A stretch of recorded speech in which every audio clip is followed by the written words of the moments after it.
A buddy comedy and a new take on Shakespeare's most famous play are on Erie screens this week. Here to tell us about Stuber and Ophelia is half the film critics without half the reviews. Chuck Koplinski is with us. Pam not here, but you're still going to do both movies. Exactly. Well, you'd think if we had half the reviewers, we might review half the movies, but that's not the case. That's not the case. No, I'm going to carry all the water this week. All right, so we're starting with Stuber? Stuber? Or Ophelia, which one? Let's go with Stuber. Okay. That's decisive. All right, there we go. Stuber is a movie you have seen many times before and done much better. Stuber is a buddy comedy, and of course it has a renegade cop who goes his own way and a guy who just is clueless through everything. If you've seen, what was that movie? I forgot about it. It was so bad, but the one with the other guy and the other schmuck.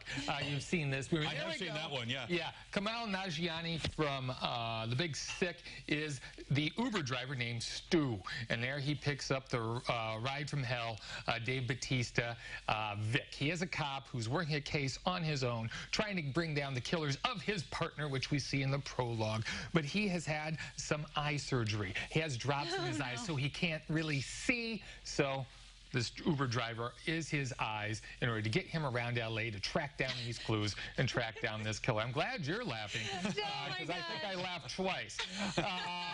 The chemistry between these two is forced throughout, and as I say, there is not one single original idea in this entire movie. I like both these guys separately in other films, and I wanted to like this one, but it's just so strained. It's something that you tell they're working at. It's not something that's seemingly coming natural or is really a lot of fun. Like I say, you've seen this done better in other things.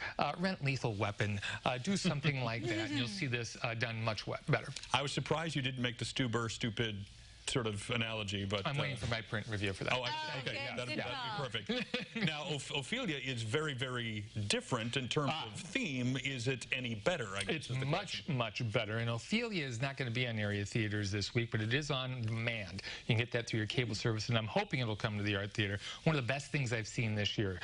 Hamlet, if you remember that, if you actually read it and didn't, just go over the footnotes, you know this story. Ophelia is the young lady who's in love with Hamlet, who regrettably kills herself within the play. Well, this movie says that might not have been the case. This is an alternate version of this. I should say a different perspective of the Hamlet play that we see through Ophelia's eyes. And we realize that she played a much bigger part in things than we realized the first time around. This is a sumptuous film, as you can see. It's gorgeously shot. The costumes are dead on. And it was shot in England, so you get that sense of place there. Daisy Ridley there from the Star Wars films has the title role. And you'll also see Naomi Watts as Queen Gertrude, and another role that wasn't in Shakespeare's original play, but one that would fit perfectly in there.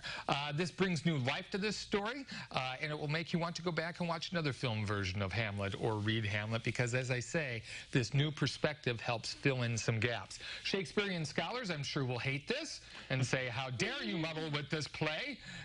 But I tell you, as I say, it brings some new life to it, and it had me thinking more about what was going on with that character, who in many senses in the original play is kind of cast off and is just used as a plot point or something to move things along. Here she has much more character, much more to do, and is much more of a human being. Really, really liked Ophelia. As I say, you can find it on demand this week. Hopefully we can see it on a big screen. Oh, so it hasn't even been out in theaters. Well, it's in theaters in the bigger cities. We're hoping to get it down here eventually. I can see why purists might have an issue with it, but if it's entertaining and fun, then loosen up. Why not? Yeah, that's right. Take a pill. I think that was a Shakespeare line. Take a pill. I think several did, or something similar in several of his plays. Well, Chuck, thank you. And check out Chuck and Pam's Facebook page. Everything you need to know. You can sign up to get their newsletter when you go to that page right there. And we'll get you all the details at our website as well if you want those at CILiving.tv. Thanks, Chuck. You bet.